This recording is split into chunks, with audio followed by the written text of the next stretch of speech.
दो पक्ष आपस में वर्चस्व की लड़ाई में वहाँ पे दंगा कराते हैं, लड़ाई लड़ते हैं, वहाँ के माहौल को खराब करते हैं।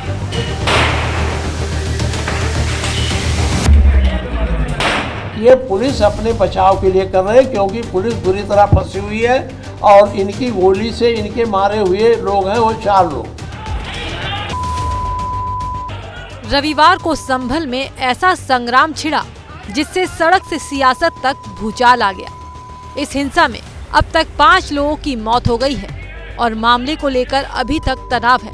इस बीच योगी सरकार की ओर से इस हिंसा को लेकर नई कहानी बताई जा रही है। सूबे की बीजेपी सरकार की ओर से संभल हिंसा की असली वजह तुर्क और पठान के बीच वर्चस्व की लड़ाई को बताया गया है।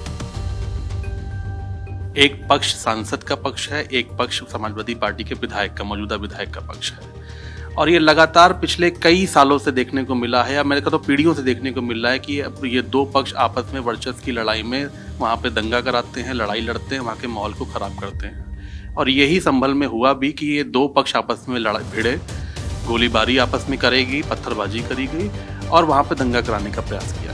तो आप तुर्क और पठान का बात कह रहे हैं। अब उनका बैकग्राउंड आपको भी पता है, कौन किस बैकग्राउंड से आता है, सांसद का बैकग्राउंड क्या है, विधायक का बैकग्राउंड क्या है। और पथराव के बाद इस प्रकार की परिस्थिति बनी,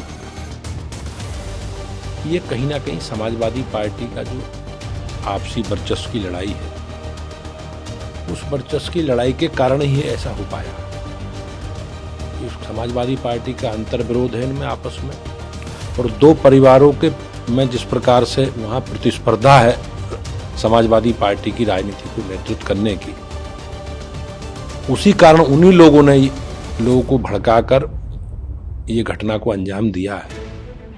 दरअसल संभल के सपा सांसद जियाउर रहमान बर्क एक तुर्क हैं और यहाँ के सपा विधायक इकबाल महमूद एक पठान हैं। ऐसे में इसे पठान परिवार और बर्क परिवार की लड़ाई बताकर बीजेपी ने एक सियासी संग्राम को हवा दे दी है।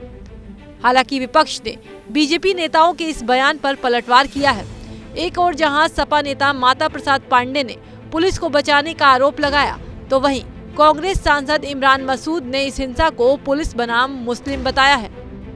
लेकिन सर, सरकार ये कह रही है कि ये मंदिर मस्जिद की लड़ाई नहीं है, तुर्क वर्सेस पठान की लड़ाई है। जो लोग मारे गए हैं उसमें से एक समुदाय के। देखिए, ऐसा नहीं है। अगर मारना था तो उसमें मस्जिद के बचाव में या मस्जिद में जो देखने गए थे वही मारते। अगर ये लड़ाई थी तो पहले नहीं मारते। ये पुलिस अपने बचाव के लिए कर रहे हैं, क्योंकि पुलिस बुरी तरह फंसी हुई है और इनकी गोली से इनके मारे हुए लोग हैं वो 4 लोग।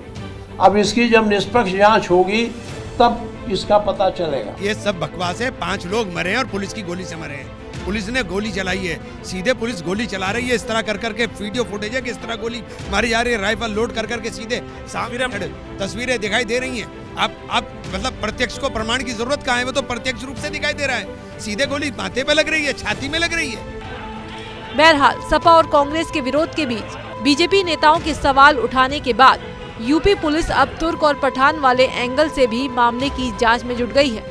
बता दें कि रविवार को हुई हिंसा में अब तक 5 लोगों की मौत हुई है। हालांकि पोस्टमार्टम रिपोर्ट में ये सामने आया है कि किसी भी युवक की मौत पुलिस की गोली से नहीं हुई।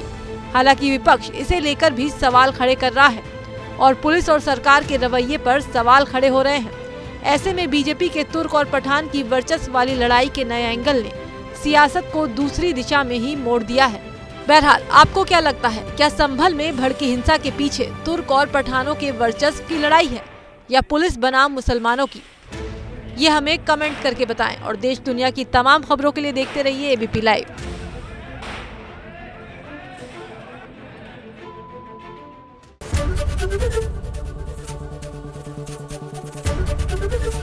एबीपी गंगा, खबर आपकी, जुबान आपकी।